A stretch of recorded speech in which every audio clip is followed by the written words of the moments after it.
We're going to look at 5 different ways of entering coordinates in AutoCAD. And those 5 ways or methods are the dynamic input method, the polar tracking method, the polar method,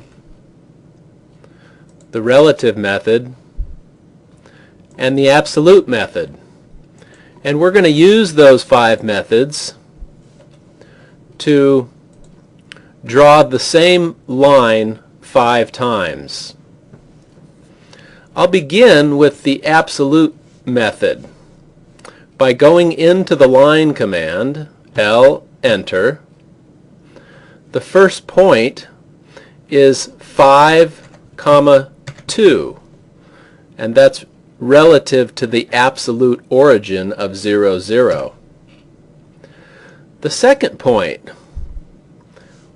is 8, 6, and I'll hit enter to exit the line command.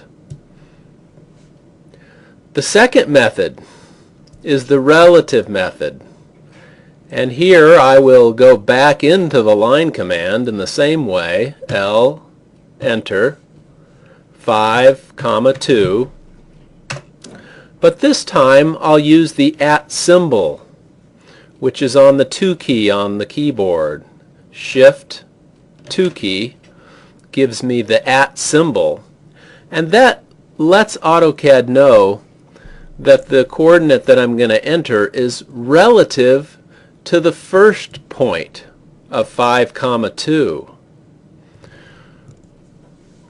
I'll enter 3, 4 because that's the distance in the x and y directions relative to the first point that I want my second point to be drawn. When I hit enter, the line is drawn. You can see it in yellow there, and I'll hit enter to exit the line command. The third method is the polar method. And when we hear polar, we should think of degrees. 0 to 360 degrees makes a circle. And we should also think of angles. I begin in the same way, L, enter to get into the line command. 5, 2 is the identical first point. And then I enter the @ symbol again, followed by the distance, the angle symbol, and the angle that I want in degrees. In this case, the distance is 5. That's the length of the line. The angle symbol is on the comma key on the keyboard. Shift, comma, gives me the angle symbol, which looks like a greater than sign. And finally, the angle in degrees, without any degree symbol required. In my case, it's 53 degrees, so I enter 53, enter. You can see the polar line in red. I'll hit enter again to exit. And I'm ready for my fourth method, which is the polar tracking method. To use the polar tracking method, I need to have polar tracking on at the status bar. And right now I have polar tracking off. I also have dynamic input off.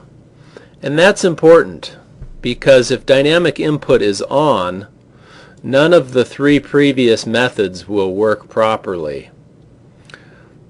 Polar tracking is on the status bar, the 5th button from the left. I'll turn it on, then I'll go back into the line command, L, enter. The first point is the same, 5, 2, but with polar tracking I can lock on to different angle increments. Currently it's locking on to 0 degrees, and if I move up and around it'll lock on to 90 degrees and 270, or 180 and then 270. I can set the increment angle by going back to the polar tracking button on the status bar and right-clicking. And from the pop-up, choosing Settings, and then I can add an increment angle here.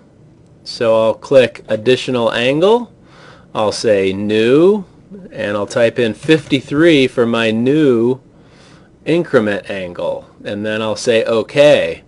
Now when I rubber band around here and I move up towards 53 degrees, watch what happens. It locks on to 53 degrees, and I can simply enter the distance, which is 5. 5, enter. And I've completed that line using the polar tracking method. Finally, we have the dynamic input method represented in green. And to use the dynamic input method, I need to turn on dynamic input at the status bar. I'll turn polar tracking off, and then I'll turn dynamic input on. It's also the F12 key on the keyboard. With dynamic input on, when I go into the line command, I immediately get entry prompts at the crosshairs. It's asking for the first point. Here again I can enter 5, and then I can use the tab key to enter the second point of 2. I'll hit enter, and it prompts me for a distance and an angle related to the second point. The distance again is 5. I'll hit the tab key, and the angular measurement is highlighted, which is prompting me to enter the value in degrees. I'll enter 53, enter, and it immediately finishes my line used with the dynamic input method.